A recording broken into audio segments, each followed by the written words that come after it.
Hey everyone, welcome back to the channel. Today, we have something really exciting for all you tech enthusiasts out there. It's the latest addition to the Moto G series, the Moto G85 5G. Let's dive into what makes this smartphone a game changer.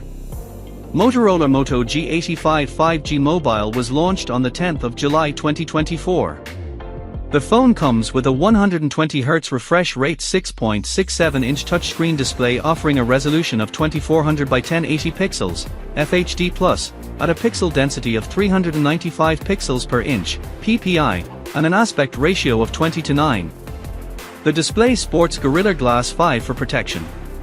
Moto G85 5G is powered by a 2.3 GHz octa-core Qualcomm Snapdragon 6 Gen 3 processor. It comes with 8GB, 12GB of RAM. The Moto G85 5G runs Android 14 and is powered by a 5000 mAh non-removable battery. The Moto G85 5G supports 33W fast charging.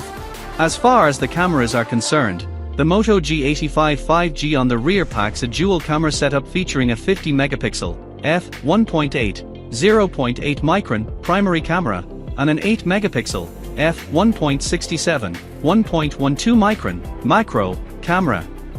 The rear camera setup has autofocus. It has a single front camera setup for selfies, featuring a 32-megapixel sensor with an f2.4 aperture and a pixel size of 0.7 micron. Moto G85 5G is based on Android 14 and packs 128GB, 256GB of inbuilt storage that can be expanded via microSD card, up to 2000GB. The Moto G85 5G is a dual SIM, GSM and GSM, mobile that accepts nano SIM and nano SIM cards. The Moto G85 5G measures 161.91 by 73.06 by 7.59mm, height x width x thickness, and weighs 172.00 grams. It was launched in cobalt blue, olive green, and urban grey colors. It features an IP52 rating for dust and water protection. It bears a vegan leather body.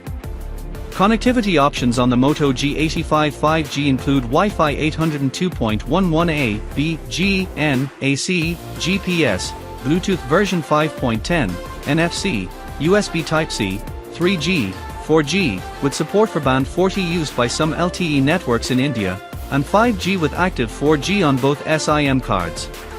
Sensors on the phone include accelerometer, ambient light sensor, compass, magnetometer, gyroscope, proximity sensor, and in-display fingerprint sensor.